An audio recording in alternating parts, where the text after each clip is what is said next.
So welcome everyone to my free webinar on how to overcome the 5 types of childhood traumas. This is your invitation to break free from your past. In case we haven't met yet, I'm Jess Go. I'm a trauma coach in childhood abuse. And before we get started, I would love for you to share in the chat, where in the world are you from and what are you hoping to get out of this webinar? I would love for you to share in the chat now. It could be a sentence, whatever you feel called to share. I would love for you to share in the chat. Where in the world are you from? And what are you hoping to get out of this free webinar? Feel free to share on the chat. Hey. Rob, USA, based in Tokyo, now in Bondi. Alrighty. Anyone else? Where in the world are you from? Peter. United States. Oh, wow. To understand others. Thank you for sharing, Peter. And Rob says, looking forward to light language audio. Oh, wow. There we go. There's the messages. Hold on. Edward says, Hong Kong. Oh, wow. Welcome, Edward. Awesome. Nancy's from Perth. West Australia, have extensive life experience regarding complex trauma here due to life-changing circumstances. Long story. Thank you for sharing, Nancy. Welcome, welcome, welcome. Wow.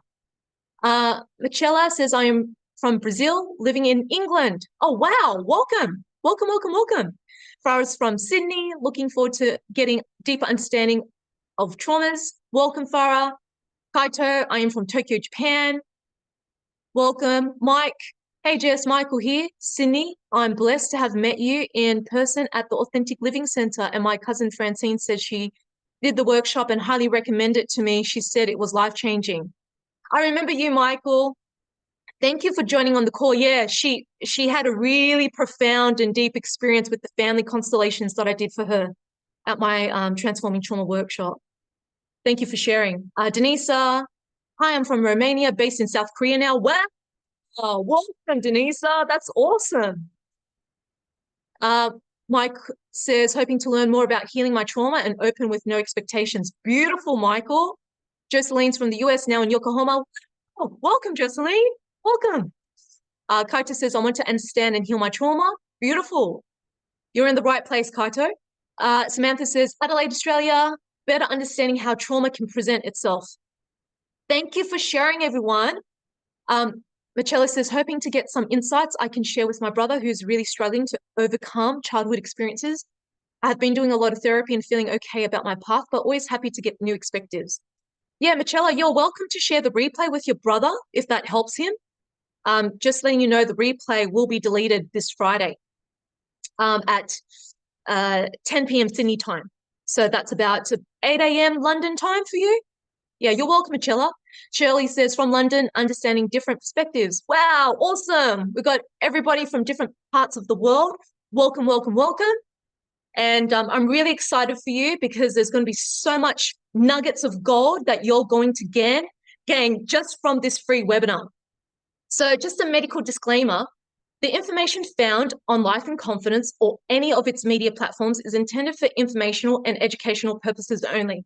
Any statements made on these platforms are not intended to diagnose, cure, treat, or prevent any disease or illness. Please consult with your medical practitioner before making any changes to your current diet and lifestyle. So let's get to it. Your path to transforming trauma. What you're going to learn from this free webinar. What are the 5 types of childhood traumas that your therapist won't tell you, and how each childhood trauma shapes your personality? How I personally overcome my traumatic past and why it has changed my life forever. Experience a light language transmission through a guided quantum meditation to start dislodging and clearing energetic and emotional blockages held in your energy field, body, and consciousness. There will be Q&A, sacred shares, and upcoming trauma workshops and retreats in Bondi, so in Sydney, Adelaide, Tokyo, and London. So if you feel called to dive deeper, I'll be sharing that information as well. How does that sound so far, everyone? I would love for you to share in the chat. How is this sounding so far? You could just type in yes, or no, or maybe, or, is this what you're looking for? Nancy says, sounds good. Michelle says, great. Awesome. Pauline says, yep. Okay, cool. So if you said yes, Farah says, sounds great. Looking forward to it. Beautiful. So if you're saying yes, Denise says, just what I needed. Beautiful, right? If you're saying yes, this is exactly what you need right now. You're on the right webinar. Mike says, can't wait. Yes, yes, yes. Kaito says, sounds nice. Beautiful. All right, let's get to it. So you might be thinking, why am I qualified to work with trauma? Shouldn't I be a psychiatrist or a psychologist? So here's the thing, all right? I've run my international trauma recovery practice for 8 years, serving over 1,000 burnt out professionals and high achievers all over the world. I have successfully overcome my traumatic past, so I know what it's like to walk in your shoes, and I know exactly what it takes to get to the other side.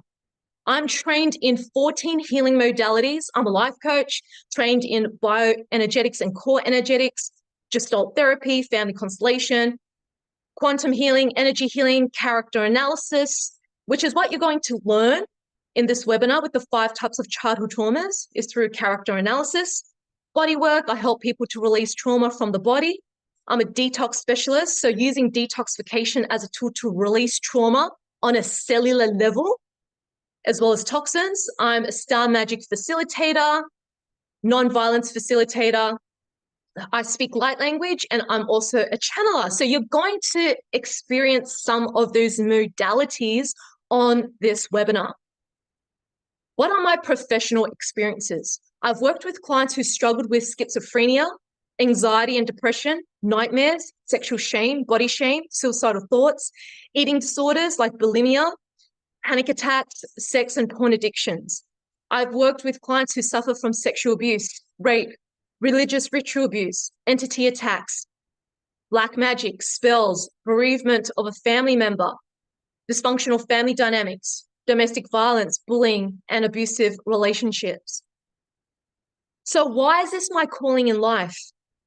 So, this is a question that I get asked all the time. And I never thought I would be doing this type of work, right? This came through to me by spirit through my personal journey of unresolved childhood traumas. And so with my journey of trauma is that a lot of us tend to think of the symptoms as the problem, but the problem is the cause of childhood trauma. So the symptoms that I was experiencing was trust issues. I struggled to trust people and the right people because I struggled to trust myself because there was mistakes that I've made that I couldn't forgive myself for. I was also betrayed by my parents as well.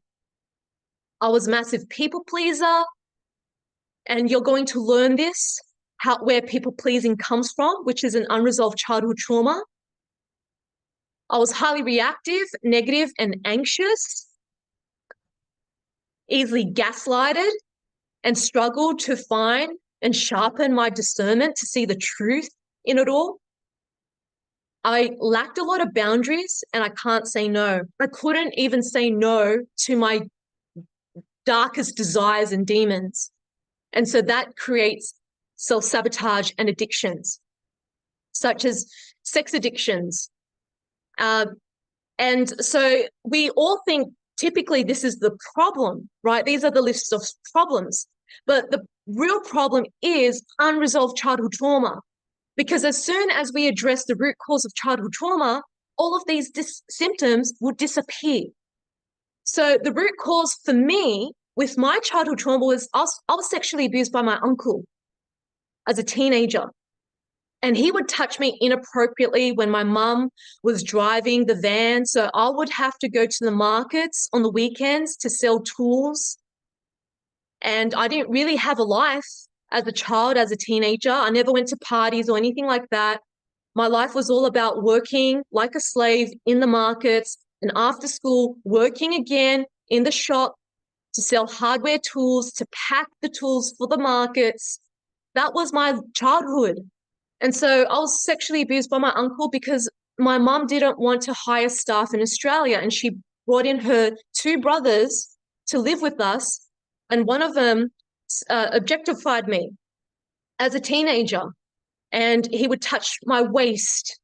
He would touch my thighs inappropriately when I was sitting in the middle of the van and he was sitting in the passenger seat and my mum was driving. And I just wanted to scream, but I was too scared to scream because I was scared that I would cause a car accident with my mum. And I thought the best thing that I could do is just to suppress and not have a voice and just let him touch me. And I felt so disgusted to be in a female body. I was so disgusted with him and with myself. I didn't feel safe. I didn't feel good being in a female body. I really denied my femininity and hated myself for being a woman, being in a female body. And this created a lot of issues for me of self-worth, self-esteem, and the way I show up in my relationships with men because of unresolved trauma from the sexual abuse. And I thought that sexual abuse is being penetrated, but it's not. It's when someone touches you or looks at you or behaves towards you inappropriately through a sexual manner. And my uncle would look at me up and down, scanning my body, whistling at me, saying that I'm sexy, and I was only 16. So I was also experiencing at the same time during the sexual abuse was domestic violence. So I would see my dad throwing things, objects at my mother, calling her names in Chinese. And my mom would just say stuff back at him and cry. And I would see her leg bleeding from the objects that was thrown at her. I was so scared. I didn't know what to do. I was only a teenager at that time. I did not feel safe in my own home. I felt like I was in jail. I felt so trapped. I didn't know what to do. There was emotional abuse as well. I was hit by my dad at the age of 8 and 18. So being a kid at the age of 8, being the elder sister, I just wanted to kick my brother down the stairs. I didn't want to go to the markets. I was just not happy going to the markets. And when my dad heard my brother, crying, my dad then slapped me across the face and my mum would laugh. And I would feel so shut down and scared. I didn't know what to do. I felt so humiliated that my mum didn't protect me. Instead, she just laughed at me and made fun of me. And she did exactly the same thing when I was 18. I protected her from getting hit from my dad when my dad was about to hit her. And I intervened and said to my dad, "Don't hit her, you dickhead." And he hit me instead. And even though the hit didn't hurt, it was the act of hitting that hurt me right here in my heart space. And once my dad finished hitting me, my mom just said to me, "Shut up, go to your room, stop crying." And when she was saying this stuff to me, and my dad pretended he didn't hear it all, and he sat in his favorite chair in the living room, pretending to sleep, I was so close to be on the brink of craziness, going loopy. I was so close to going there. But what stopped me from going there at the age of 18 was to shut down my feelings because it didn't feel safe to feel the chaos that was going on inside of me. Years and years of unresolved childhood trauma at such a young age that has accumulated where I got to the point that I was so close to be mentally institutionalized, but I shut myself down from feeling all of that pain. And that was my coping mechanism to protect myself. But that only got me so far in life. And then there was the abandonment anxiety. So the abandonment anxiety was all about my father being a workaholic and a sex addict. He wasn't around. He wasn't really there physically, emotionally, and psychologically. I was basically a slave to my father. The way I would have to get validation from him is to work like a slave in the markets. And if I'm not working hard, he would say, "You're stupid and you're useless." And that was the love that I received from my father. And so when I didn't receive that loving presence from my father and my mother, it created this addiction to men, to hold on to men like as if they were gold. And that devalued my self-worth. Does anyone resonate with any of the symptoms or childhood traumas that I've been through at some intensity or degree? I would love for you to share in the chat if you resonate with any of these issues. You know, whether it's a yes or no, or some of them, anything that you can relate to. Thank you for sharing, JV. Thank you for sharing and resonating with my story. You're welcome, JV. Mike says, yes, I love how you are so honest and able to express this so clearly. I had blocked a lot out of it. 100%, Michael. 100%. You know, healing starts with our feelings. That's what I've learned from my traumatic experiences. Michelle says, some of them, I'm very sorry to hear. Thanks for sharing. You're most welcome, honey. Rob says, thank you for sharing your story. JV says, no one has understood everything you just said. Thank you for sharing, JV. And I really hope that my story has shown you, you know, what's possible for you too, right? I'm a completely different woman now. And this is what trauma recovery has given me back my life. I never thought this would be possible for me. Hold on. Irina says, I heard many similar stories from the 80 foster kids we had stay with us. I know it happens often, unfortunately. Farah says, thank you for sharing your story. I resonate with some parts of it. Thank you for sharing. So the good news is that you can turn your life around just the way I have. I'm just an average person just like you. It's just that the difference between you and I is that I've been further ahead in my recovery. That's all, right? So I'm sharing with you what's possible. Trauma recovery has given me back my life. I never thought to this day that I would have this family photo right now from Chinese New Year this year to be together with my family. I never thought this would be possible. The biggest wins that I've gained from trauma recovery is that I have successfully lowered the intensity of my anxiety drug-free, without psychedelics, without prescriptive medication, okay? I have let go of a lot of grief, hatred, sexual shame, and anger, broke free from my addictions to sex and men, and I have successfully manifested my soulmate who treats me with so much love, so much respect. It's a relationship like no other, heaven on earth. I have regained my confidence from triggering experiences, feel safe in being open and direct and authentic, such as a public forum like this webinar. And Irina says, you can help many others heal by sharing your story. Thank you, Irina. This is why I'm sharing it on the webinar, to show what, you know, what's possible for people. And I have successfully rebuilt a functional relationship with my traumatized mother and my estranged brother. So I'm just going to quickly share with you how I was able to get to this point. You know, before this timeline this year, right, I was so broken. I never knew that life could be so miserable when you don't have a family that is so, when you don't have a family who's loving, compassionate, accepting, and supportive. And I didn't get that from my family.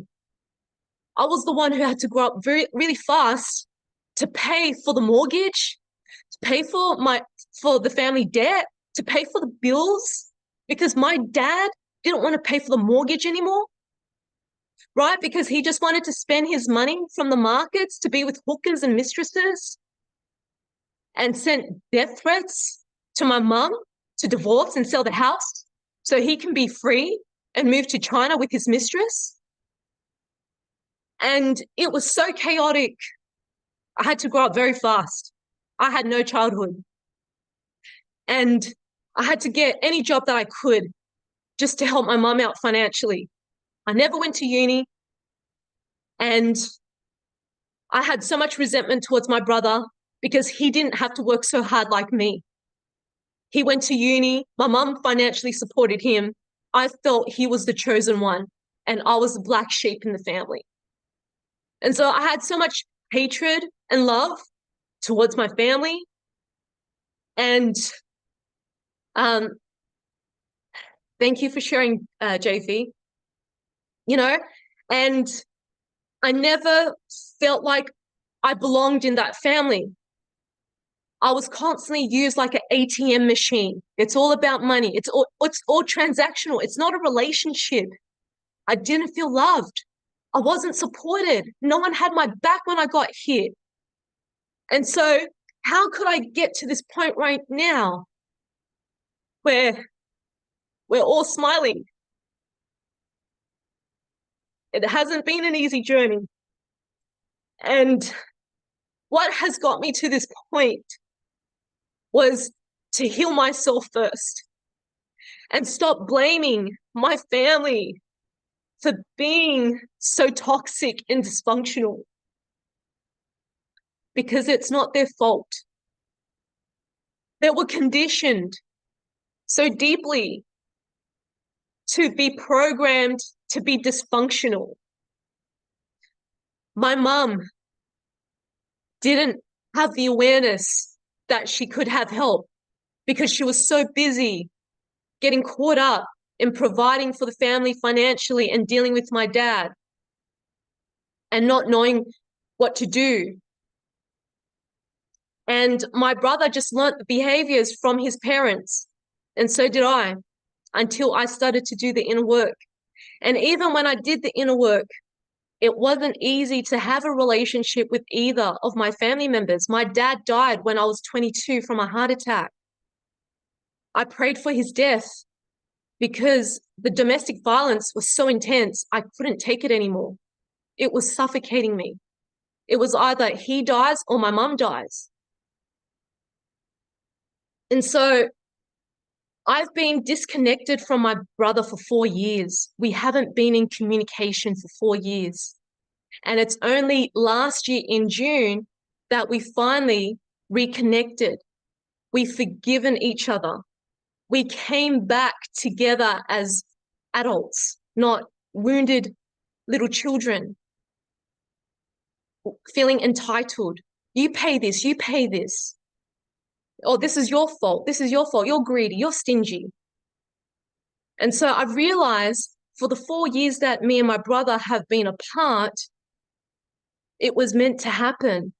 I had to focus on healing myself and let go of the idea that I even have a brother. Let go of the idea that all I want with my brother is to be invited to his birthdays, to his family gatherings, and to speak to me like a sister. Hey, how was your day? What's new with you? And I never got that from him. And I've realized that there was something inside of me that I need to let go of that reminds me to him of mother, where me and my mother are quite anxious and he is an avoidant like my father. And so coming together, when he finally read my email of my apology, he finally called me straight away, left a voice message, sent me a WhatsApp message, replied to my email straight away as soon as he read my email to catch up. And when I called him back, we were both crying. And it's because he had no idea the amount of abuse that I went through with my uncle and my dad. And now he finally understands why I'm so hot-headed, why I'm so explosive, because of my unresolved childhood traumas. And so with my mother, you know, it's still a journey with me and my mother. It hasn't been an easy journey to trust my mum, because to trust my mum requires me to trust the feminine inside of me. And that has been one of the biggest blocks and the most painful blocks in this healing journey, is to heal, forgive, and trust the feminine. So then I can trust the right people in my life. So I can finally trust myself and trust spirit to show me the way, how I can be of service to people, like offering this free webinar. And to trust my feminine to call in my beloved, my soulmate, who is here on this call as well. And so I wouldn't have received all of these massive shifts if I didn't forgive and focus on healing my relationship with my mum. Because the universe will always keep bringing painful experiences to remind us this is what you need to let go of, so you can flow with life instead. So may this story and my journey serves you for your highest good. So I want to share with you, where do you store trauma? We hold it in many levels, layers, and dimensions. A lot of us who have started the healing journey, we focus on the mind, right? We go to see a psychologist, a psychiatrist, do clinical therapy, see a counselor or a therapist. And so what happens is, when we focus too much on the mind, we're still processing the past, because the trauma is not only just held psychologically, it's also held in the body. So if you're just focusing on mental support and you're still remunerating the past, it's because you haven't addressed other layers and levels and dimensions where you're holding the trauma. So this is why we need to process the trauma from the body as well. Body keeps the score. Your body is constantly communicating to you where you're holding pain. Look into that pain. Where is this pain coming from, such as the tight neck or the lower back issues? And why is it being flared up? There's something inside of you that you need to let go of, that you need to release yourself from, that is causing you pain and havoc. So holding on to tension and aches, such as a tight neck. Who here has a tight neck or lower back pain or any injuries? So if you have a tight neck, and feel free to share in the chat, this is known as psychosomatics. Psycho means mind, somatics means body, mind-body connection. And tight neck and shoulders, yes. So the tight neck represents you're a control freak. You didn't feel safe in your upbringing. Shoulders represents betrayal. So you've been backstabbed, humiliated, bullied. Lower back pain means you struggle with finances, or your career is not stable. You don't feel financially supported. Tight neck as well, which means you have a tendency to control too much. So those are examples where we hold trauma. So we hold trauma and emotions in different parts of the body. Yeah, Mike says pain in neck, shoulders, back pain, muscle twitches everywhere. Yes. That you know how you've mentioned that you don't feel your emotions, like you shut yourself down? That's what the muscle twitches is about. Your body is telling you it cannot cope with shutting down your trauma and emotions anymore. So it's time for you to release it. This is why your muscles are twitching. So it can't, the nervous system can't take it anymore. There's a point where it's just overwhelming. This is why we also need to process the trauma in our nervous system, okay? Because we hold a lot of suppressed emotions. So we can get into this fight and flight mode. We can feel very unsettled. Yes, it's definitely recorded. You'll get the replay tonight, and it will be deleted on Friday, 10 p.m. Sydney time. Okay, so the nervous system holds a lot of suppressed emotions. And when we don't address that, then we feel constantly overwhelmed, easily triggered. We get pulled by a lot of other negative energies outside of us, such as entities, such as negative people, victims. We get hooked into other people's energies when our nervous system is out of whack. We also need to process trauma in the energy field. So, for example, when you meet someone for the first time, do you feel that they're anxious, in anxiety, or in alignment? Do you feel that they're happy, confident, and friendly? Or do you feel that they're reserved, cautious, and shy? Or they withdraw themselves and they're quite guarded? Because everybody's energy tells a story. So pay attention to people's energy because it tells a story about their past or where they're at with their healing journey. Then we also hold the trauma in our DNA biologically, known as generational trauma or epigenetics, as Bruce Lipton says. And he says that we hold trauma 7 generations backwards and 7 generations forward, so we can pass this trauma onto our children, just like my mother and my father, right? So when they didn't deal with their trauma, they bring it into the family dynamic.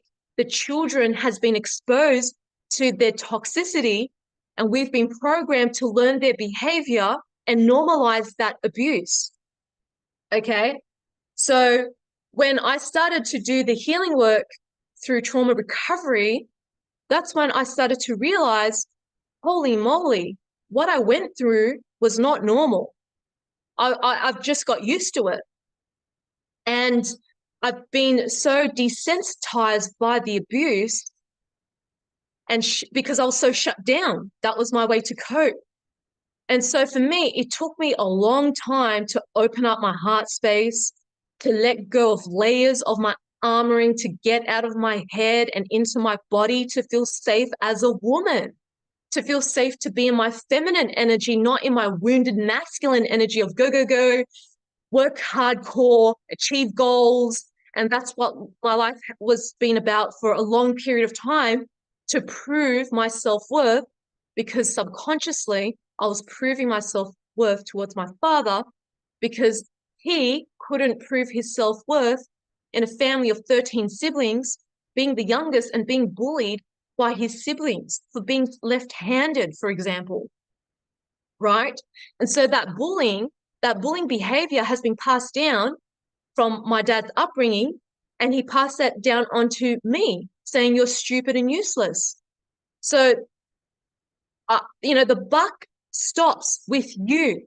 This is why you're on this webinar, because you wouldn't be here if you didn't have a strong desire to work through and heal unresolved childhood traumas, right?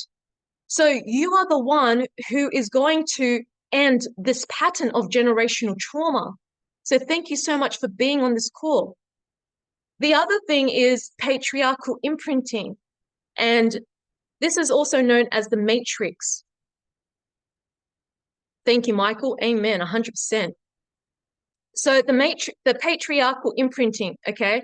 So what do I mean by that when I say the matrix? So you look at the systems, the multiple systems that we're living in, okay? So the legal system, the pharmaceutical system, the food industry, food chain, the education system, the financial system, right? All of these systems that we rely on to live in the matrix, according to governments and people in power, okay? So we've been programmed from the get-go, since we were born, how to show up in a certain way until you and I wake up and start to question What's my purpose in life? This doesn't make me happy. Why am I working in a job just to pay for the bills and my university degree and the mortgage? I don't think I want to have my own home. I feel so much shame if I want to travel the world or to rent, right? So this is programming from the matrix that we're supposed to go to school, go to uni, get a degree, get a white collar job, get married, have kids, have a home, right? So this is what we've been programmed to do from society to fit into their system. We've been programmed at a very young age about debt, poverty consciousness, such as you have to go to uni and you have to pay off this debt in order to get this job, and this job is going to pay off your degree debt, and this job is going to pay off your mortgage debt. Okay, and then the credit card stuff, right? So we've been programmed to for poverty consciousness, not prosperity consciousness. We weren't taught how to be wealthy through doing the things that we love, right? It's not about getting a job that makes money. It's about how can you live that gives you fulfillment and meaning and gives back to society while you're making money at the same time. That's prosperity. But we haven't been taught that because we've been taught how to fit into society and to work in the system, a broken system that is so soul-wrenching. This is patriarchal imprinting. Another example is sex, okay? So men have turned to porn at a very young age as teenagers, and now with these days, children at the age of 4 to 7 are being exposed to pornography because now everyone has a phone, right? And so this is the sex education. And so men have been trained at a very young age as little children and teenagers that to have sex with a woman, you rape a woman because that's the consciousness that's being programmed through pornography, right? We weren't taught about how to make love to a woman, how to make love to a man through tantra, right? Where it's not about penetration, right? Or making the woman to be submissive and being like a sex slave, right? It's not about that. It's about how can two people come together through a place of sexuality, love, and spirituality.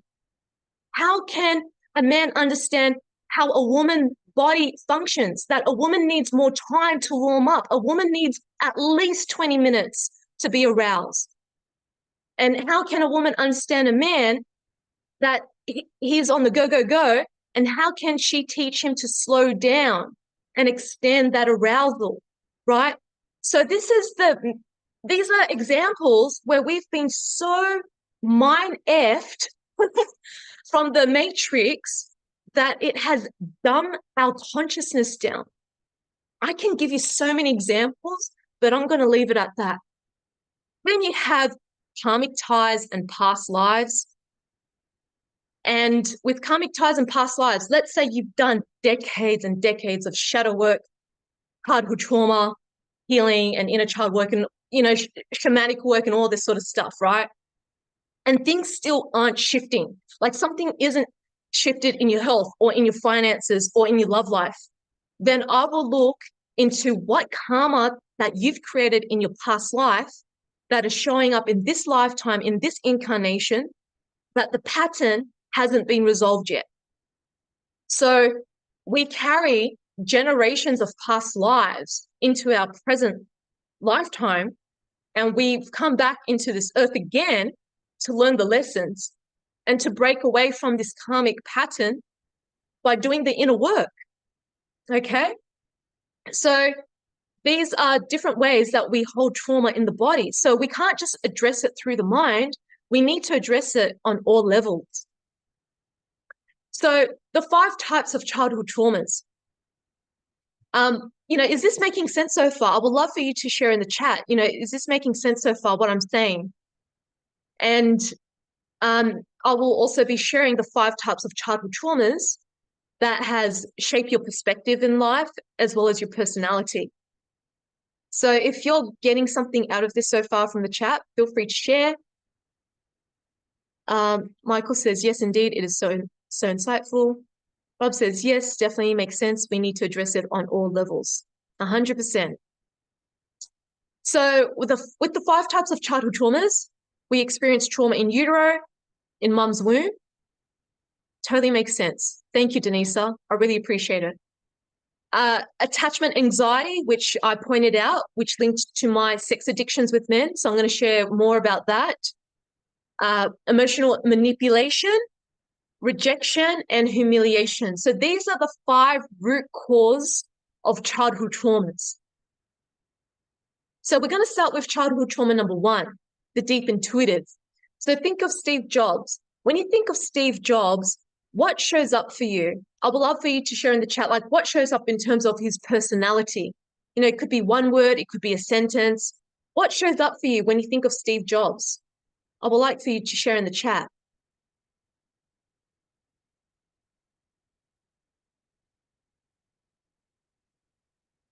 And if you don't know Steve Jobs, you can also share that in the chat as well, just so I know if anyone knows Steve Jobs or not.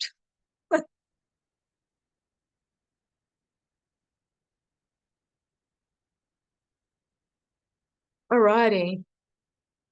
Perfectionist. That's right, JV. 100% perfectionist. And JV, if you could share your comments to everyone, that would be amazing. Thank you.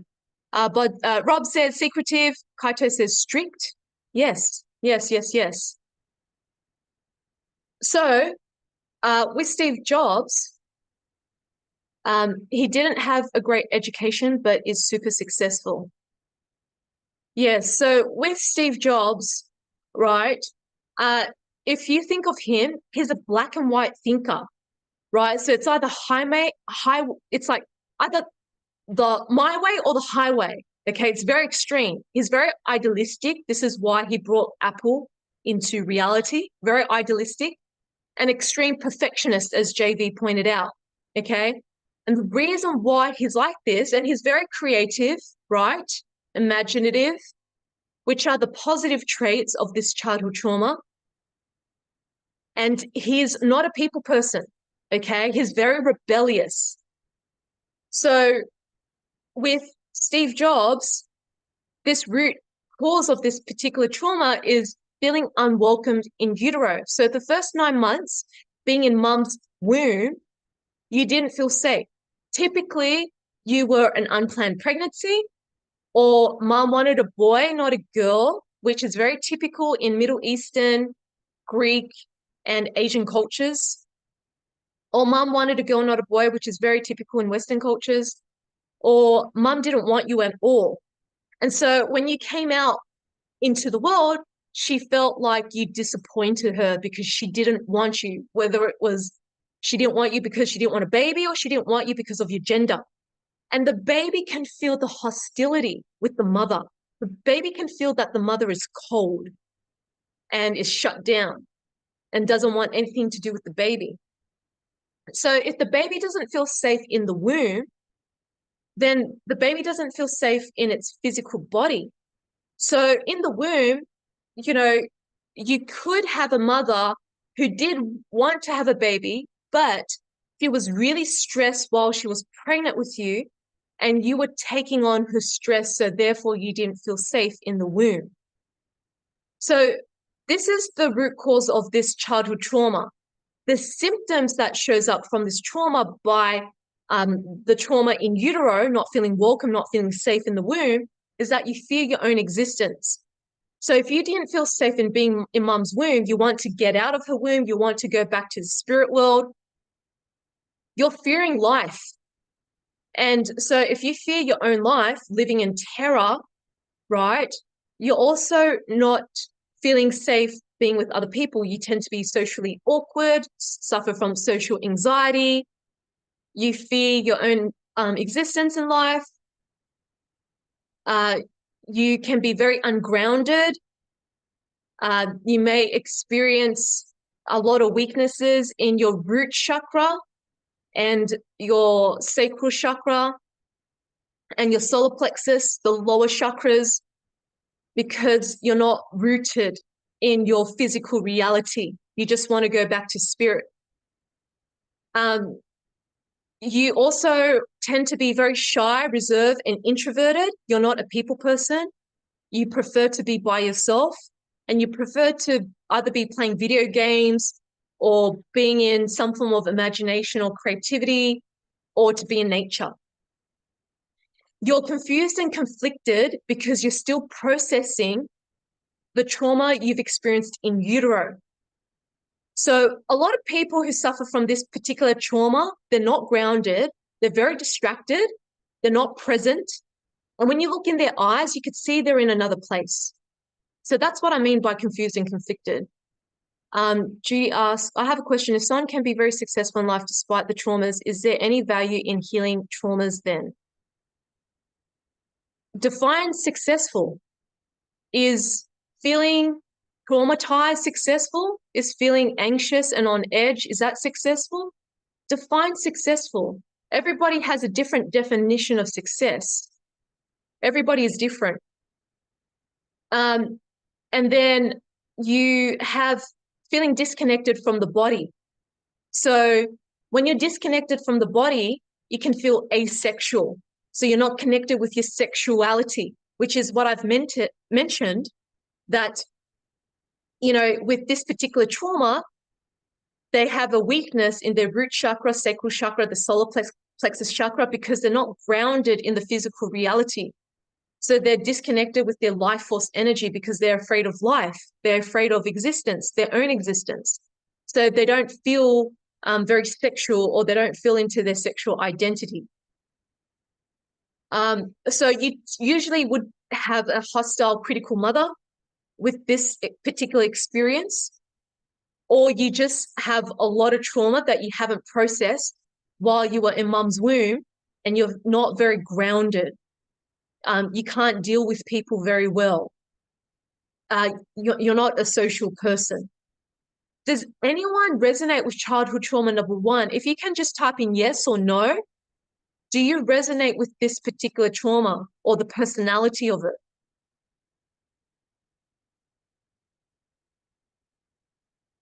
Yes, no. And the thing is, we all experience all 5 types of childhood traumas. There are some traumas that we resonate more because we have more of that trauma, if that makes sense. Katja says, yes, a little bit. Okay. So please, by all means, please keep sharing. And the second childhood trauma is the leading actor. So think of Marilyn Monroe. So if you think of Marilyn Monroe, what comes to your mind, like in terms of her personality? Denise says, no to childhood trauma number 1. Thank you for sharing. So when you think of Marilyn Monroe, what comes to you? I would love for you to share in the chat. Or if you don't know her, please say no, just so I know as well. That would be very helpful. Flirtatious. That's right. She's definitely flirtatious. Anyone else? It could just be one word that comes to your mind when you think of Marilyn Monroe? Or if there's nothing, I don't know her much, but what I do know, she was very well liked by many, says Michael. Yes. Kaita says, popular among men. Yes, correct. And there's a reason why she was popular among men. Denise says, confident. Yes, the entertainer.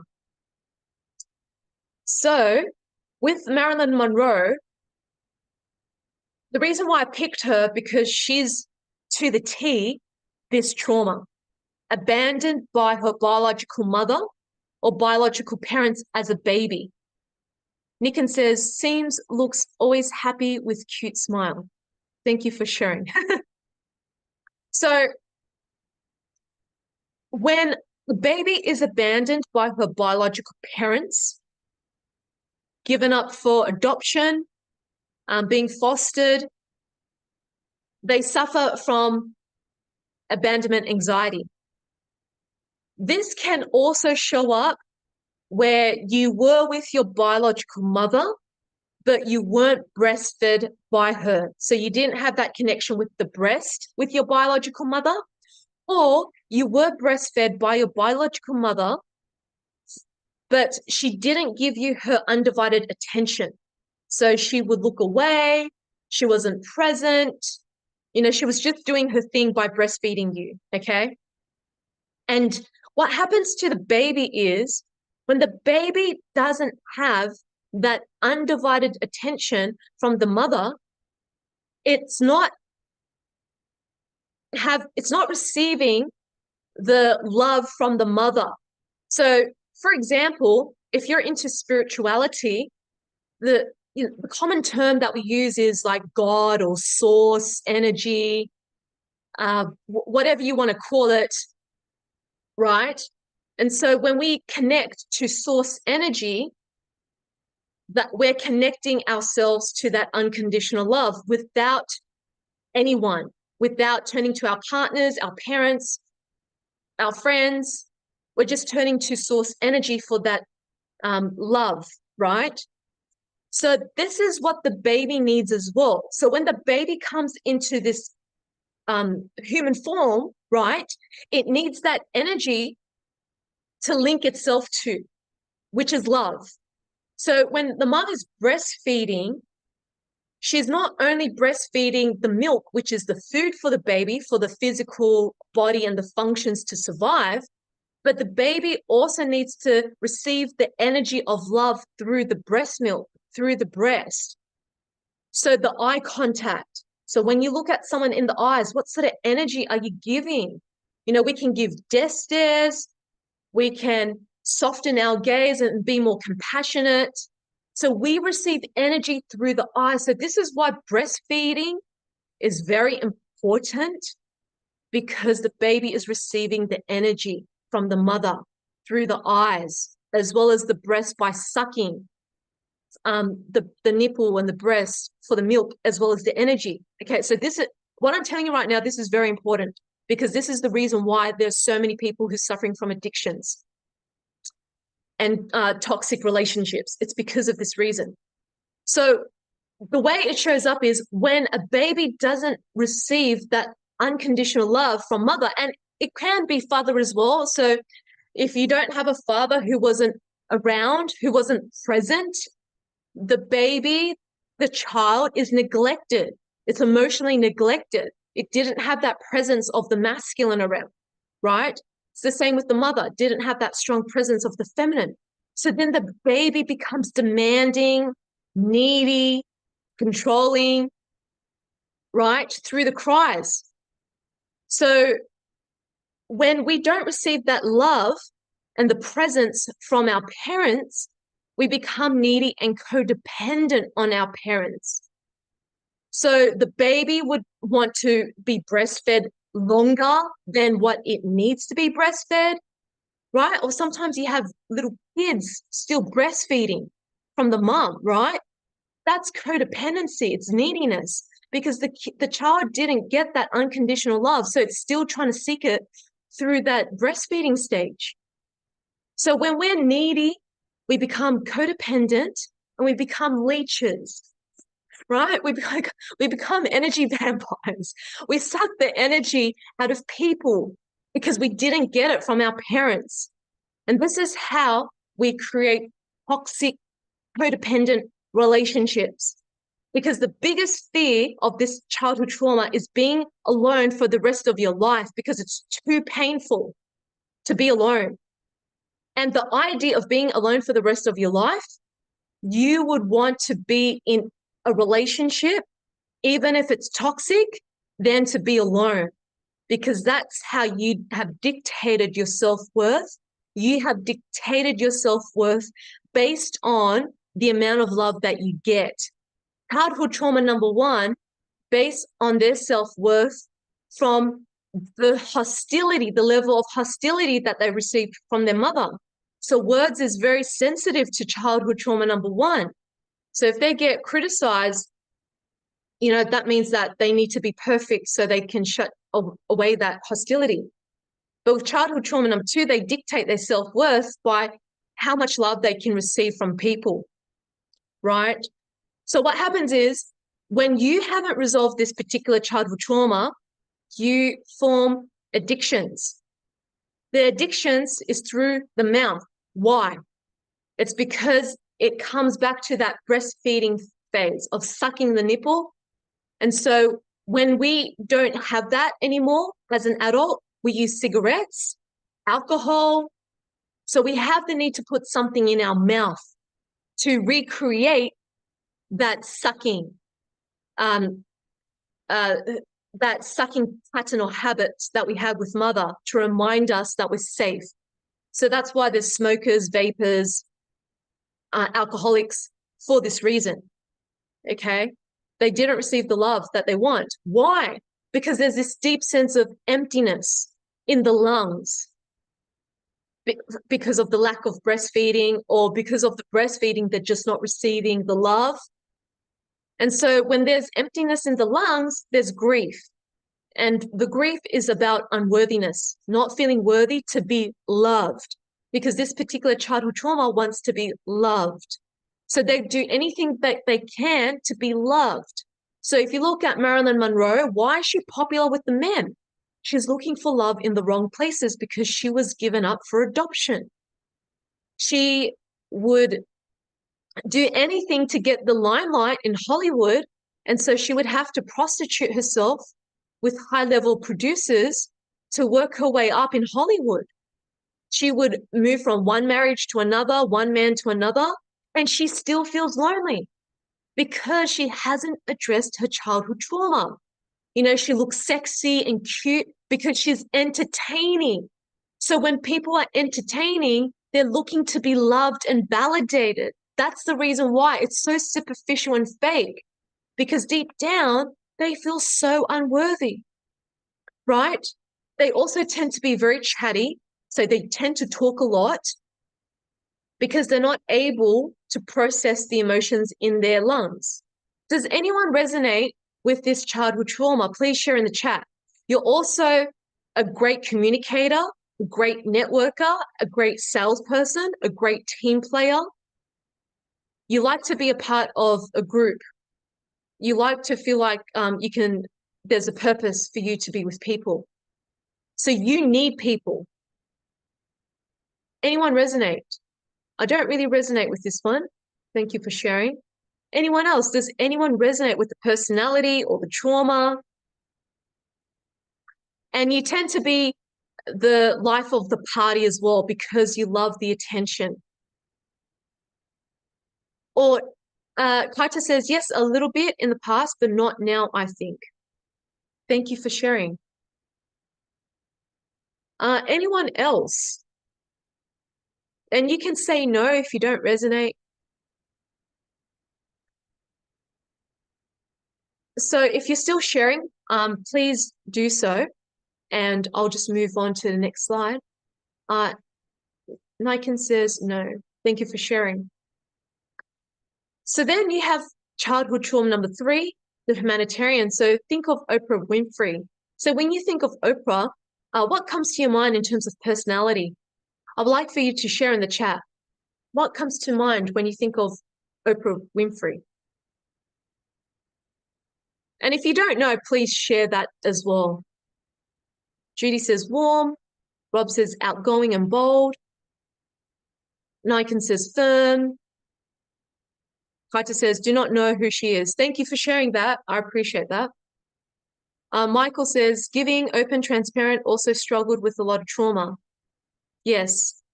So the reason why I've chose Oprah Winfrey, because her trauma was suppression. She was sexually abused. And so with this particular childhood trauma, they were suppressed by their mother. Pauline says, strong, confident woman. Denise says, bold. Yes. So when we suppress our emotions, when someone has taught us that we need to suppress our emotions, this is usually to do with mother. It can be father as well. And this occurs from 18 months to 3 years of life as a toddler. And a lot of us don't remember this. Some of us do remember memories where we felt manipulated and controlled by our mothers or fathers at a very young age, right? So what happens is if I give you my example with my relationship with my mother, my mom would always tell me what to do. And whenever I shared an opinion, she would make fun of it.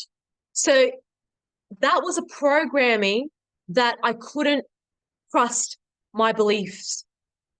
I had to trust what she says because she constantly made fun of my thoughts and feelings and opinions. And therefore, I didn't feel safe to share them anymore. And so I suppressed myself. So I remember as a little girl, I told my mom, seeing my parents working so hard in the business that they're in, I said to my mom, you know what? I don't really care about the money. All I care about is having love in my life, have a good man in my life to, and that's all I care about. And she laughed at me and said, you know what? When you're older, you will change because money is more important than love. And so I took on that belief system and I went for men who had money and I prostituted myself in the process because I didn't value my self-worth because of that belief system of suppression from my mother.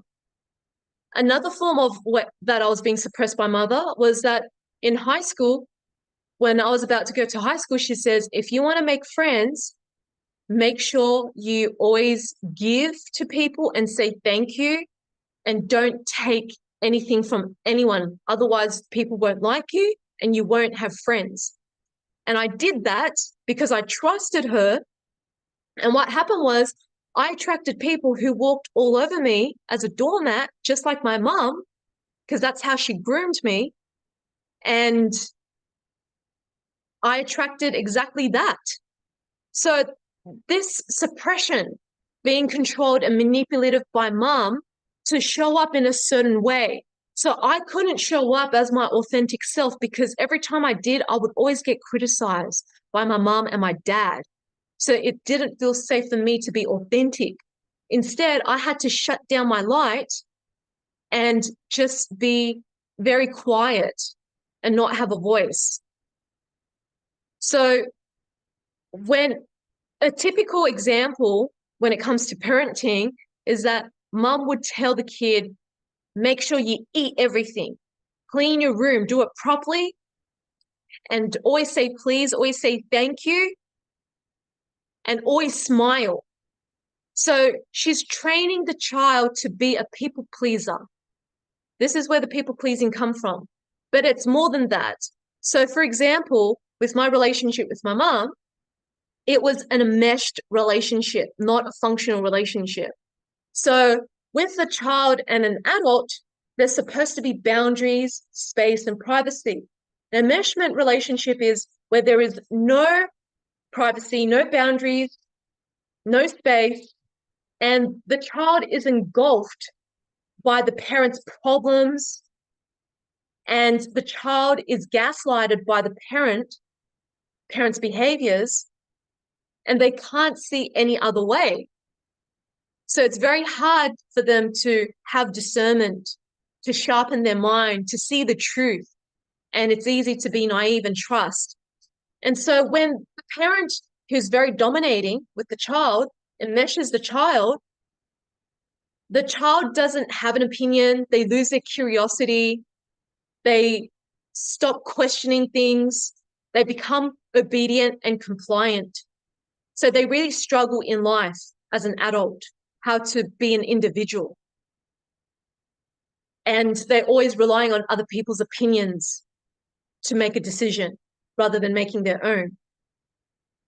So when this happens, when you're enmeshed with your mother or father, then you take on the problems of that parent, and all the child wants is to see their parents happy.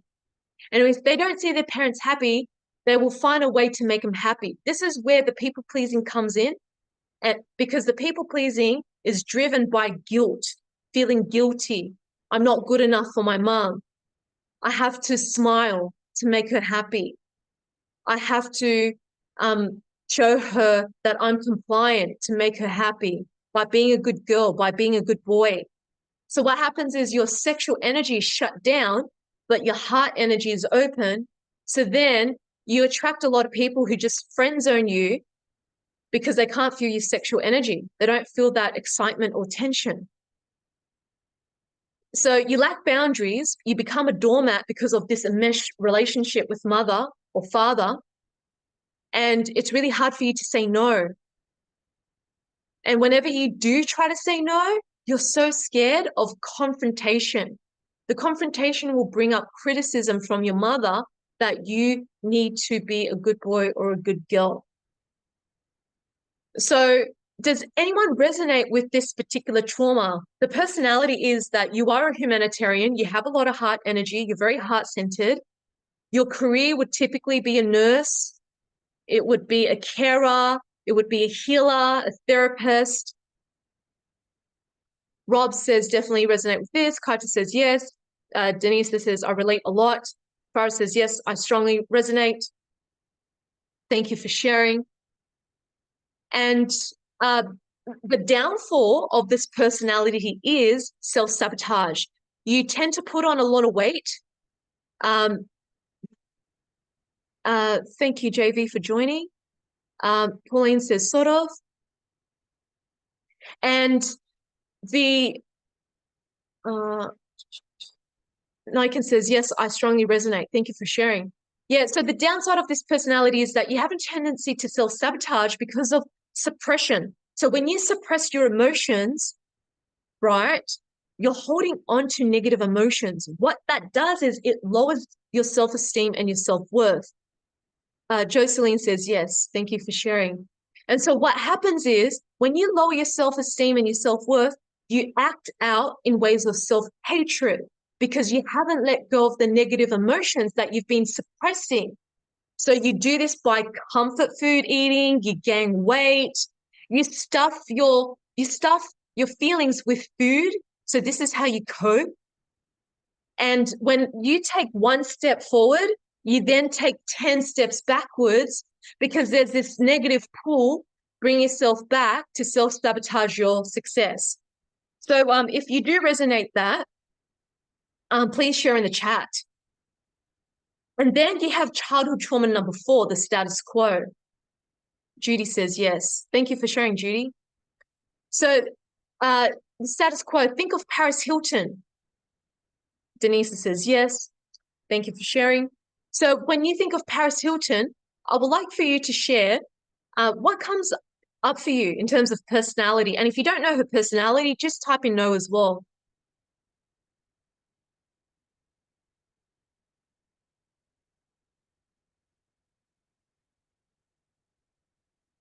Superficial, says Rob. Michael says unsure. Kaito says do not know her personality. That's okay. Okay, that's fine. So with Paris Hilton, okay, so she is the one who created celebrity.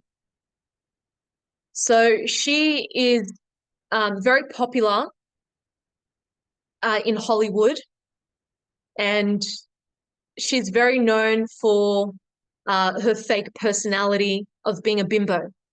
And she's built her business and reputation on that. And this is now slowly changing. So the status quo, this is where you've been sexualized and rejected as a child from the age of 4 to 7 from the opposite sex parent. So what does that mean? Okay, so for example, if I was to use Paris Hilton, you know, she doesn't really have a close relationship with her parents. She was quite rebellious. That's why she partied a lot. And after private schools, she would sneak into clubs and do drugs and drinking just to escape from the strictness and the rigidity of being brought up in a posh, rich family, which many of you may come across the Hilton Hotel, right, which was set up by her grandfather. Right, so her parents wanted to control her because they were afraid that she would get kidnapped and they just want to put her in a private school and then eventually a boarding school where she got abused. And she shared a documentary about that. And so when she got rejected or idolized by her dad, right? So being rejected for being vulnerable or authentic, or being rejected for who she is from the opposite sex parent, she learned at a very young age that it didn't feel safe to be vulnerable. Therefore, she had to shut down her heart and present this fake persona to be popular. The other thing is when you're sexualized at a young age, so for example, I was sexualized by my uncle as well as my father. You know, my father would tell my mom would give me this strapless bra to wear as a teenager. And she says, your dad wanted me to give this to you. And I was so angry and confused. Why would that be?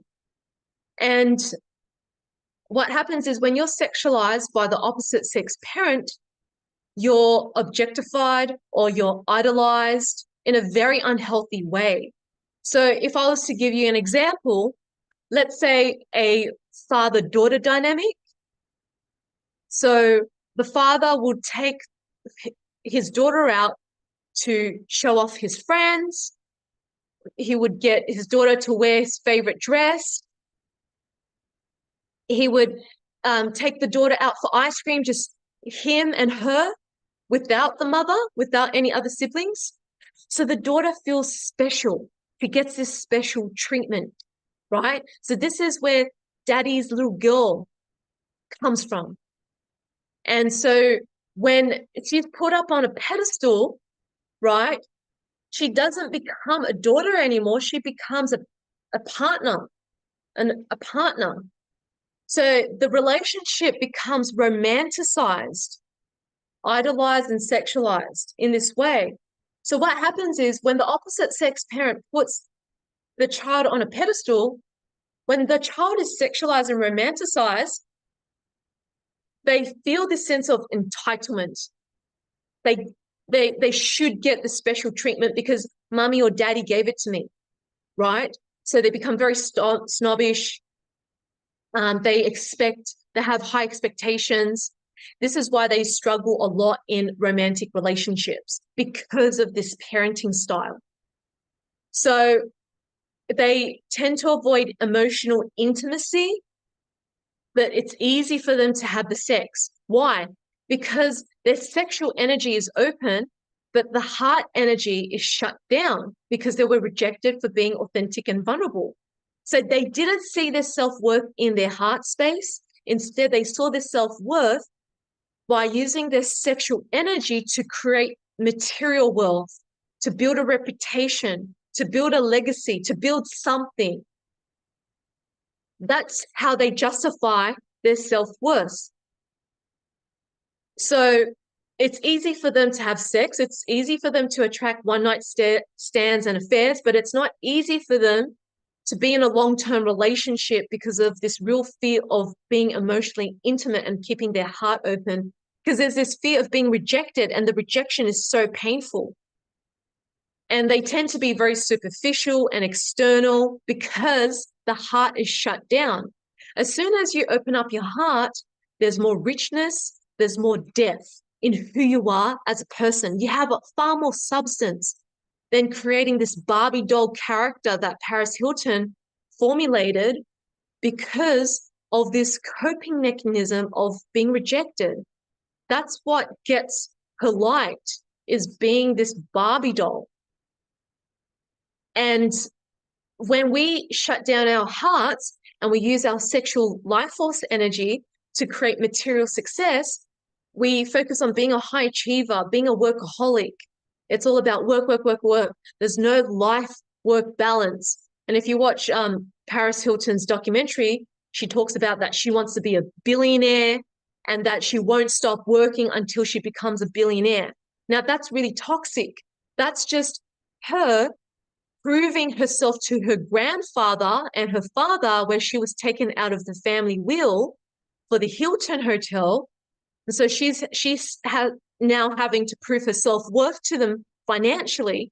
to be accepted by her family, right? So this is how extreme this wounding can get when we're not aware or conscious of it.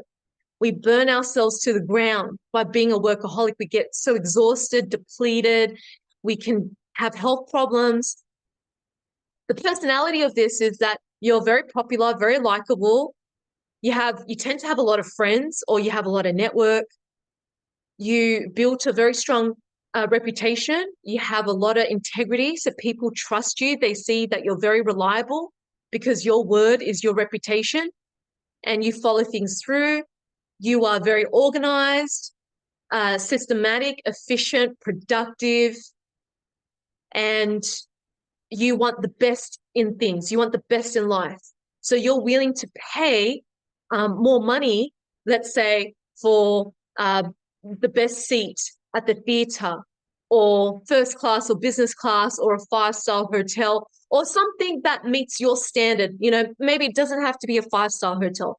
Maybe it's a 4-star hotel instead of staying at a hostel for a holiday, for example, right? So you prefer comfort than just pinching your pennies. You value high quality brands. You know, maybe you're more into designer brands, or maybe you're someone who's into organic produce and high quality things. So you're willing to spend more money on something that is of high quality, high value. Does anyone resonate with this form or personality? You're also quite funny, fun to be around with. This is why you have a lot of friends and you're quite popular. And you're able to have conversations with people. Does anyone resonate with the status quo? Please share yes or no. Don't really resonate. No, no,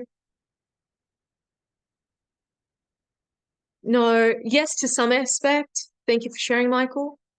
No. Pauline and Denise says no. Thank you for sharing. Nikin says no.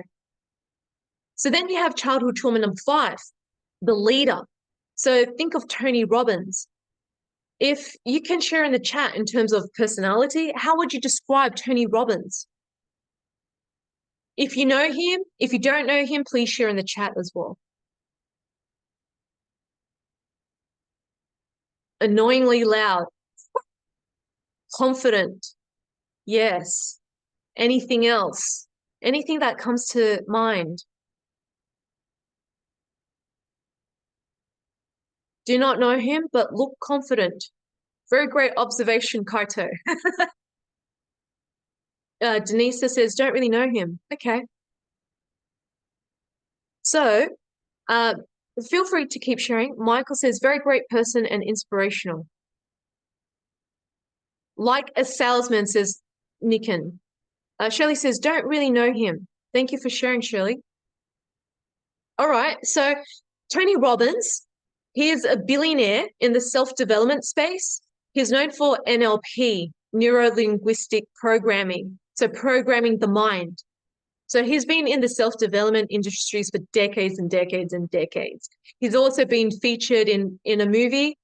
I forgot what it's called. It was a romantic comedy, a rom-com. Something How. I forgot. Yeah, something along those lines. Anyways, very successful person.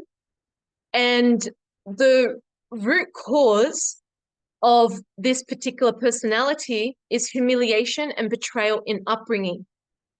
So when this can occur in the first 7 to 8 years of life, because that's when the child has fully been conditioned by the programming through their upbringing. So from utero to the first 7 to 8 years of life, that's when the personality is fully formed with the child.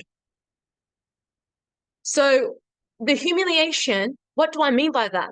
It means you've trusted someone and they backstabbed you, betrayed you. Could be a family member, could be a scam, it could be being bullied. So these are examples of this particular trauma. So for example, when I shared with you that my dad slapped me across the face at the age of 8 and my mom laughed at me in front of my family, that's humiliation. So I learned it didn't feel safe to trust my mum because she couldn't support me. She ridiculed me in front of the family by laughing at me. And that happened again at the age of 18, where I was crying and after I tried to protect her and I was crying on the floor and she was just telling me to shut up and go to my room and stop crying. And that was so painful. I was so vulnerable and I was so humiliated that my own mum would say that to me after I tried to protect her and she didn't get hit, I got hit. So that's an example of that, right? It could be sexual abuse. So for example, let's say there was a cousin, an older cousin that you like and trust, and you played with one another, and then all of a sudden, your cousin will start to experiment with your body. Now, I've definitely worked with clients who've experienced this, and that is also a form of humiliation, right? You gave your trust away to that person, and it creates this power struggle. So being bullied in primary school, in high school, being bullied in your family home. So this is where you lost trust. You can't trust people. You can't trust yourself. You can't even trust the right people because of unresolved trauma from the humiliation. So what happens is if you experienced a lot of chaos, a lot of uncertainty, whether your parents are going through a divorce and there was a lot of arguments, or, just being bullied, being scammed and betrayed. When you come across those experiences, your coping mechanism is to be a control freak. You need to control the environment, the situation, the conversation, the person, your relationship, everything. You're a micromanager. It's really hard for you to delegate tasks, right? Kaito says, I have a question. Is there a possibility to get a new or different trauma trait in adulthood, like in 20s, not in childhood trauma only? 100%. Yes, definitely. Great question, Kaito. Yes, because when you've been traumatized as an adult, like let's say someone robbed you on the street, for example, then you're going to have trust issues with people, right? Because you are walking down the street and it's not even in your mind that people will hurt you. And then all of a sudden it happened. And then all of a sudden you've been traumatized and you have trust issues. I hope that makes sense. I'm just giving you a very simple example how that can show up. Unless you want to give an example and I can clarify about that as well, only if you want to. So, being a control freak, like we have to put a guard up when we meet people. So people can't feel close to you. They can't get intimate with you because you don't trust them, right? Because all of the betrayal you're holding on to that you haven't resolved yet. So you have to be in control all the time. You have a dominating presence. So, as a lot of people were mentioning that Tony Robbins is confident, right? And also on stage, when you see him on stage, he's very charismatic, very loud, very out there. It's very dominating energy compared to Steve Jobs. So when you see Steve Jobs' childhood trauma #1 in his keynote speaking events, he is very conservative, shy, elegant, sophisticated, and intellectual. The tone and delivery of his talks is completely different to Tony Robbins because of different childhood traumas. Kaito says, thank you. I feel resonant several of them because of family during pandemic. It was recent. So thank you for sharing, Kaito. I really appreciate you being vulnerable. So then if you don't resolve this particular trauma, your personality is very arrogant and possibly narcissistic. So with Tony Robbins, he finally exposed his dark side where he took advantage of women through misogyny and, copied some of their work and made it his work. And, you know, this stuff has just come out in the past 2 years or so. And then people are starting to see the shadow aspects of Tony Robbins, because everybody put him on a pedestal because of his charisma, you see, that energy, that dominating energy. We get so influenced by this dominating energy, we don't really see the shadow aspects of that person. And I remember with myself that when I didn't process the humiliation, I also showed up very arrogant, very narcissistic in my 20s. And, you know, I can take things very badly, to a lot of bruises to the ego, because I wasn't humble enough to take honest feedback, because I was covering up the shame from the humiliation and betrayal from my upbringing. So shame is the lowest vibrational emotion, according to Dr. Hawkins, right? If you look at the graph, it's the lowest emotion that keeps us stuck. And as Brene Brown says, that shame keeps us stuck. It stops us from being courageous and vulnerable. It stops us from being authentic, because nobody wants to talk about shame. Nobody wants to share their shame with others. It's so shameful. So, you know, you look at the Japanese culture, for example. Nobody wants to show their vulnerability because there's so much shame around that. You have to present this people-pleasing personality, always smiling, you know, pretend that everything is okay when it's not, right? So the leader is a natural-born leader. They encourage others to step into their leadership. They have an authoritative presence, right? They like to be in power, and they want others to rise as well. They're very encouraging, and they have a lot of heart energy. But at the same time, when they're not grounded and they're not in their heart energy and they get caught up in their head, they can be very dismissive, very brutal, very dominating and controlling. It can be quite scary when you see that side of them. Does anyone resonate with this particular trauma? The personality? You can just say yes or no in the chat. No. Thank you for sharing, Rob. Anyone else? Or any questions you had so far? Denise says a little. Farah says yes. Kaita says a little. And if you have any questions, please feel free to share. Niken says, would you like to tell me a bit about narcissistic personality? Pauline says no.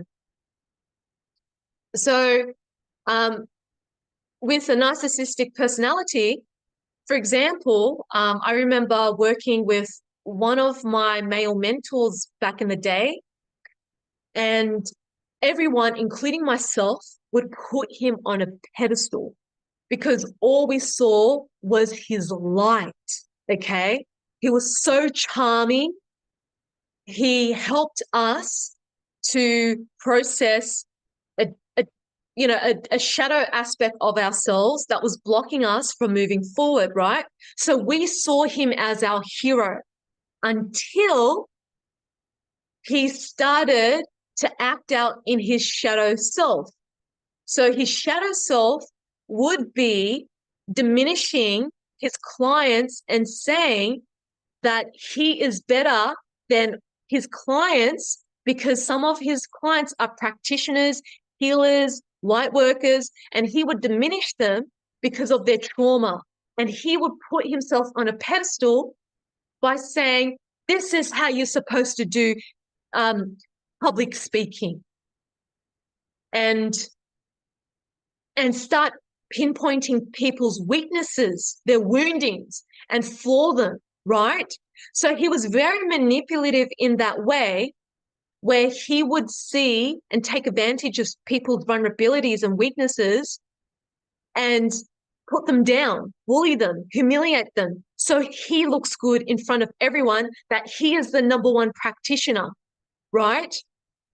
He would also get us to constantly create written and video testimonials Like he asked me at least 10 testimonials. And afterwards I said, how many more testimonials do you need from me?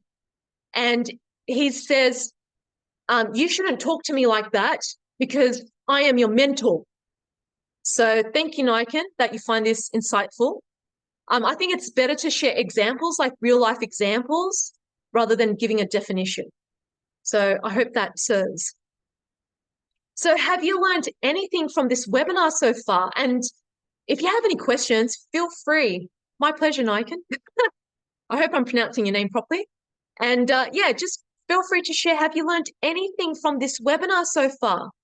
I would love for you to share in the chat, whether it's one word, a sentence, anything at all. Anything at all. Judy says enlightening. Wow. Thank you so much for sharing that. Rob says, yes, definitely learned about different types of traumas. Thank you, Rob. Anyone else? Now, have you got anything so far from this free webinar? Pauline says, interesting. Anyone else? Kaita says, I learned some traits I resonate, and also I learned trauma does not exist only in mind, but also in body and DNA and stuff. Yes, thank you. Thank you for sharing that. Beautiful. Michael says, how effed up my life is and how much denial I am in. Thank you so much for owning that. You know what? Healing starts with awareness. So when we're aware how much pain we're in, that's when we can start healing. So thank you. Niken says, awesome. And I learned many things from this webinar. Thank you. You're most welcome. You're most welcome. Thank you so much for sharing. So, oh, whoopsies. Oh, hold on. Shirley says, learned that it's okay to be open about self. Yes. Thank you, Shirley. Thank you, thank you, thank you. Love it. Thank you so much for being so open to even share that. Thank you. So we're going to get into a beautiful light language transmission to start dissolving blockages. So look, I just want to manage expectations here. You're not going to dissolve all of your traumas in this light language transition, but this is going to be a starting point to start releasing yourself and letting go and start moving some of emotional and traumatic blockages that you're holding in your energetic field that you may feel in your physical body. So with this transmission, if you're new to this, and please let me know if you are new to light language, if you don't know what it is, please share in the chat if you have, if you haven't, just so I know, so I can just be aware of who, who has experienced light language. I think I am new. I'm new. Okay. No, I haven't. Okay, so there's a lot of people saying that they haven't. Denise is the same. Jocelyn says, I never heard of it before. Judy says, new to this. Okay, thank you for sharing this. Okay, so if you're new to light language, so basically what it is I'm going to speak a language of my soul, my higher self. Farah says, I have experienced before. Yes, you've definitely experienced that at my workshop. So with the light language transmission, I am channeling my spirit, my higher self. Love and light to you, honey. Thank you, Farah. So I'll be channeling my spirit, my higher self, and I'll be speaking a different language, so it's not English. And it may sound foreign, it may sound familiar, it doesn't really matter, to be honest. What matters is the frequency of the words that I'm saying that's going to penetrate and start dismantling any blockages that you're ready to let go of now, okay? So as I've mentioned in the beginning, trauma comes in layers. So whatever is showing up on this core is meant to be released. And if you want to dive deeper, then I would highly recommend my workshops to dismantle it even more. So with this, I'm going to guide you into a meditation. And I would recommend that you sit up, because if you lie down, you might fall asleep. And you can just have a stretch from sitting for a long time, and then you can return to your seat. You can sit on the floor or on the chair. If you're sitting on a chair, just make sure you uncross your arms and legs. If you're sitting on the floor, you can sit on a cushion or a pillow or a bolster, or you can sit on the floor with your legs crossed, but just make sure your arms are open. So you want your body to be open. So when you have an open body language, you're open to receiving the transmission. If you want to dim down the lights because it's nighttime for you, you're welcome to do so. If it's daytime for you, you can close the curtains. Whatever makes you feel comfortable. This is only going to be a short transmission, so about 10 minutes or less. We'll see how we go. And when you're ready, you can find your sacred spot right now and gently closing down the eyes. Focusing on the breath, breathing in through the nose and out through the nose. Using the breath to relax the mind, to relax your body, to relax your spirit. As you breathe, I want you to visualize a red cord streaming down from the base of your spine, down, down, down into the crystalline core of Mother Earth. Allowing yourself to feel into her nurture, feeling grounded, feeling one with the earth. Simultaneously, you're going to visualize a golden cord streaming from the crown of your head up, up, up into your soul star, the star that your spirit came from. And just visualize a star to connect that golden cord from your crown to that star, feeling into the magic, the expansion, and the abundance of your soul.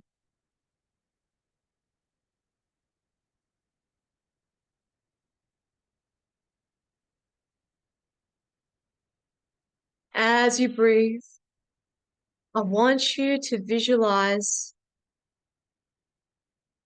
a plasma sphere, which is a milky, translucent color. This sphere is a pea size inside of your heart space. You are going to expand this plasma, milky, translucent sphere bigger and wider, coming out of your heart, and it's going to cover your whole body like a big sphere.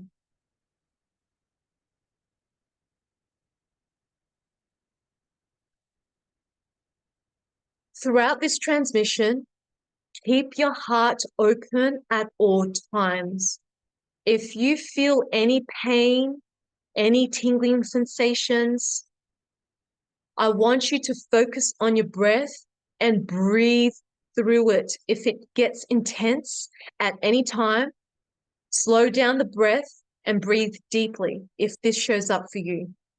I want you to have the intention now, what it is that you are ready to let go of from your past. If you could pick one thing that you are ready to let go of, I want you to put that intention in your healing now. Whether it's letting go of anger and anxiety from the age of 4, whether it's finally to let go of the grief that you suffered when you were 13 from not having a father around. Whatever that is, I want you to put that intention now.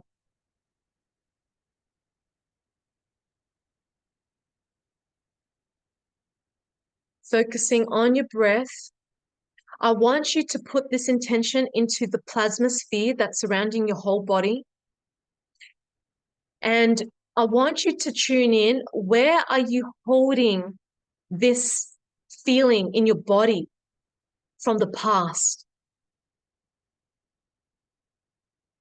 And how does it feel in your body?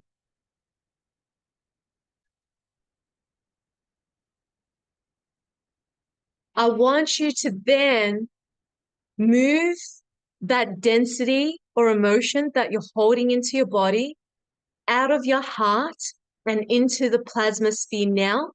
And I'm going to open up my heart and I'm going to transmute a chromium silver metallic light into your heart space that you're going to shoot out into the sphere of this block to start shifting this now as I start to speak light language. Yatea ayane soyane ayana kine ayane soyanata ayanatara soyane ayane kina ayana skine ayane kinata ayanatara soyane ayane kina ayana skine ayane kinata ayanatara lira kayanata soyane ayane kinata ayanatara lira kayanata soyane ayane kinata ayanatara lira kayanata soyane ayane kinata ayanatara Lieris kainata soyine aine kinata ainatara. Lieris kainata soyine aine kinata ainatara. Lieris kainata soyine aine kinata ainatara. Soyanara soko.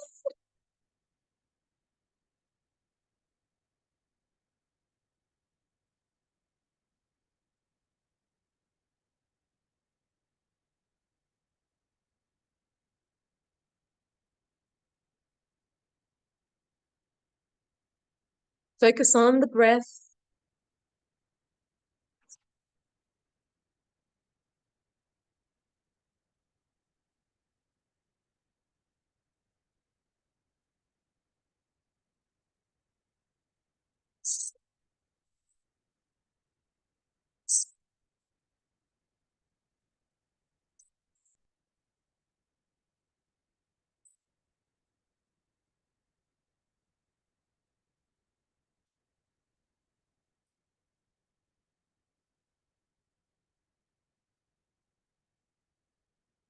Breathing into your heart space and allow these frequencies to dissolve whatever that has been transmuted into this plasma sphere. And you're going to now shrink this plasma sphere down into size, smaller and smaller and smaller, until it's a pea size and it disappears into your heart space, dissolving, allowing the heart be the portal of healing through unconditional love to dissolve this traumatic timeline now.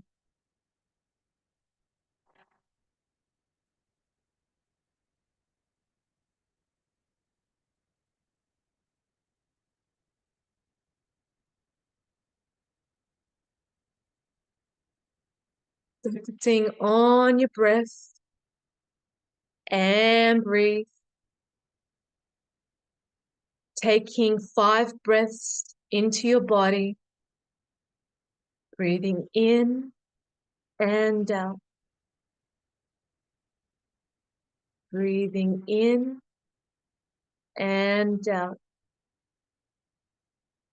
breathing in and out, breathing in and out,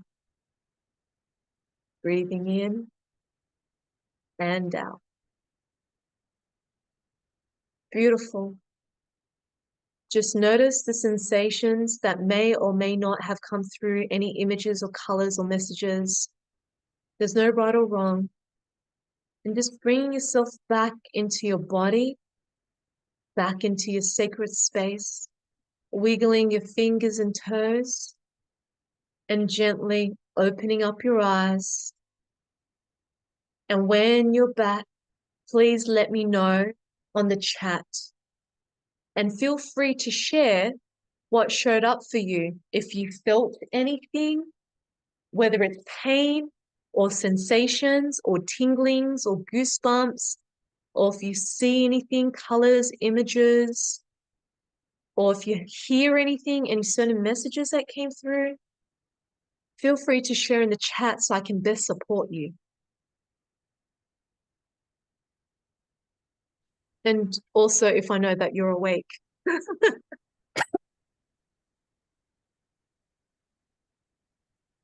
Thank you, Rob. High frequency light. Beautiful. Anyone else? Anything that showed up for you from this transmission? Or if you had any questions so I can best support you.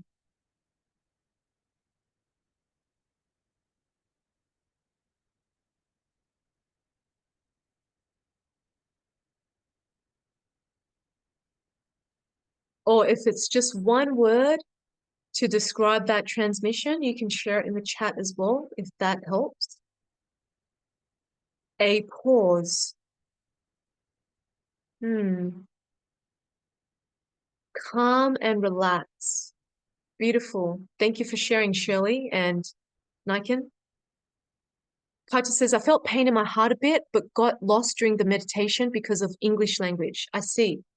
Yeah, so Kaito, when we're feeling pain in the heart, what I'm sensing with you, Kaito, is rejection. Yeah, so maybe you need to process some rejection. Shirley says, time to stop thinking. Thank you for sharing, Shirley. Pauline says, lower back pain.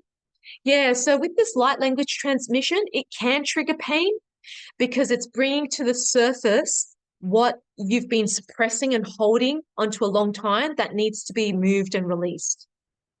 So what I would recommend is the next 48 hours to ground yourself. If it's nighttime for you, to have an early night sleep, drink lots of water, eat clean. So when I say eat clean, eat salads, fruits, vegetables, have water, non-caffeinated herbal tea, stay away from sugars, stimulants, caffeine, drugs, alcohol, tobacco, stay away from that vaping, that's toxic. That's not going to help you like move that high frequency energy very well. So if you eat clean, if you slow down the next 48 hours, have a good night's sleep, look after yourself, it's going to help you to integrate better with this light frequency. Denisa says, liberating, also felt some heartache. Thank you for sharing, Denisa. Yeah, so there's something there that you need to let go of. Farah says, back now, relaxed and lighter. Beautiful. Pauline says, okay, thank you. You're most welcome, honey. And yeah, feel free to watch the replay to receive the transmission again. And I just wanted to check in. Are you ready to transform trauma to change your life? Please share in the chat. Are you ready to transform trauma to change your life? Who is up for this next level experience?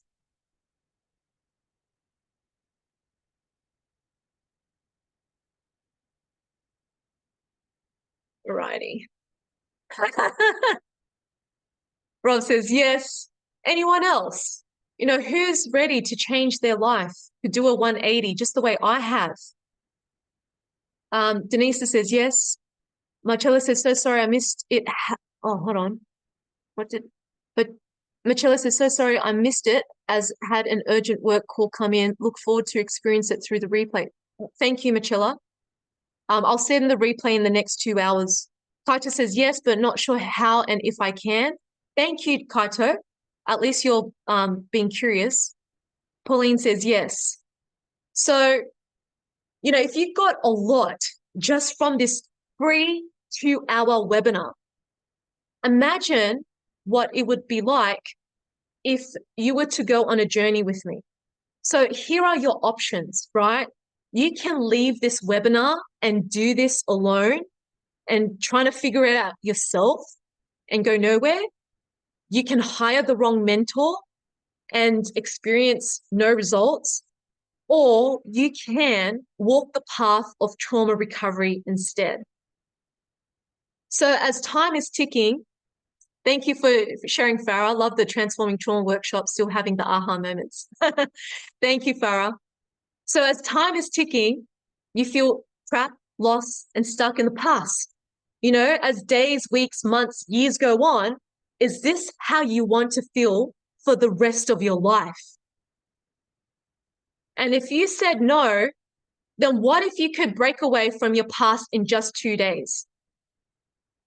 In just 2 days. What if I could help you to successfully break free from your past in just 2 days? If you got so much from this free 2-hour webinar. So this is your time to live your best life. So I am running events in different parts of the world. And thank you, Rob, for sharing the links. So if you're in Sydney, this is my last Transforming Trauma Weekend Retreat I'm ever running. I am only taking 4 people for a personalized breakthrough experience. And this is on Saturday and Sunday, the 13th and 14th of April. So those dates are in April, and it's 10 a.m. to 5:30 p.m. And it's held at my place on Bondi Beach. Okay, so there's private sessions involved as well with the retreat experience. So you can go deeper at the retreat to transform your life. Then I have my Transforming Trauma 2-day workshop. There's 3 tickets left. And this is in Helia, South Australia, just 40 minutes up north from Adelaide. And that's Friday and Saturday, the 24th and 25th of May, 10 a.m. to 5 p.m. at Riverdale Spiritual Centre. So Ayurvedic, vegan, gluten-free lunch will be provided at that centre. Transforming Trauma Weekend Workshop, I have 3 tickets left for Tokyo in Toranomon, Japan. And that's on Saturday and Sunday, the 8th and 9th of June, 10 a.m. to 5 p.m. It's in a top floor apartment above a commercial building, so we can make as much noises as we can. So all of my events, there will be vegan lunch provided, and there's an option to upgrade to VIP for personalized support. I am also running one in London. So I have 7 tickets left for London, and that's on Saturday and Sunday, the 27th and 28th of July, 10 a.m. to 5 p.m. in Colette House in West London. So again, vegan lunch is provided. And you can click on the links below to book your spot now or to book a free clarity call. So you might be thinking, what's involved in Transforming Trauma workshops or my retreats? So what this looks like is that you're going to experience a deep trauma release in all layers and levels and dimensions of trauma that I've addressed in the beginning of the webinar. So we're going to do a physical trauma release with Tai Chi, core energetics, and body work to release trauma from the body. So you're not constantly holding it. And I will do a demonstration so you can see what we're doing, and everybody will have a turn in receiving the body work as well as giving. There will be emotional trauma release work, so bioenergetics to release anger, grief, anxiety, and shame. So I'm going to show you techniques, how to release it. So this is a real education where I'm actually teaching you how to do it for yourself. There's psychological trauma release, so Gestalt therapy to help you move through the early stages of the 5 types of childhood traumas, your teenage years, your adult life that we're going to process trauma with, aspects of your personality, and an identity shift. There will be energetic trauma release. So we're going to do the light language transmission that you just experienced on the call. So I'm going to do a light language transmission in full depth for ancestral trauma clearing, childhood trauma clearing, past life trauma clearing, and there'll be sound therapy in high frequencies. So this process will go a lot more longer than what I shared with you on the webinar. I just gave you a taster on the webinar. There will also be a biological trauma release through family, ancestral, or relationship constellations. So I can create a constellation based on what you want to work through to shift the dynamics, the energetics for your healing with your family or your ancestors or perhaps a past lover. And there's a spiritual trauma release process. So I will tune into your hologram. So I'll look into your energetic template and see what's going on that needs clearing at the workshop. And I will also do a personality reading. So I will tell you who has this particular trauma and where they're holding it and how it shows up. So I will actually give you a character analysis reading at my workshops. In the retreat, it's going to be slightly different, the retreat in Bondi. So I'll be personalizing according to your needs to get a breakthrough experience.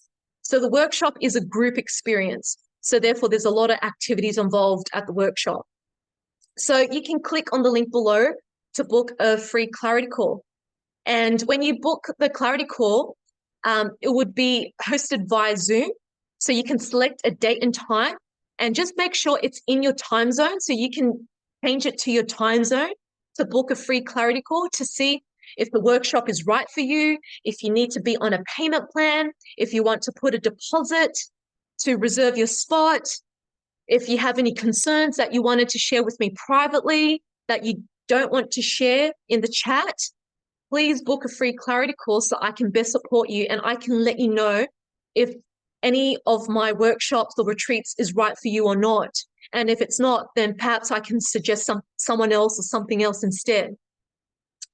So I just wanted to check in. Does anyone have any questions before we go? Anyone have any questions? And you're welcome to share in the chat, or you're welcome to unmute yourself.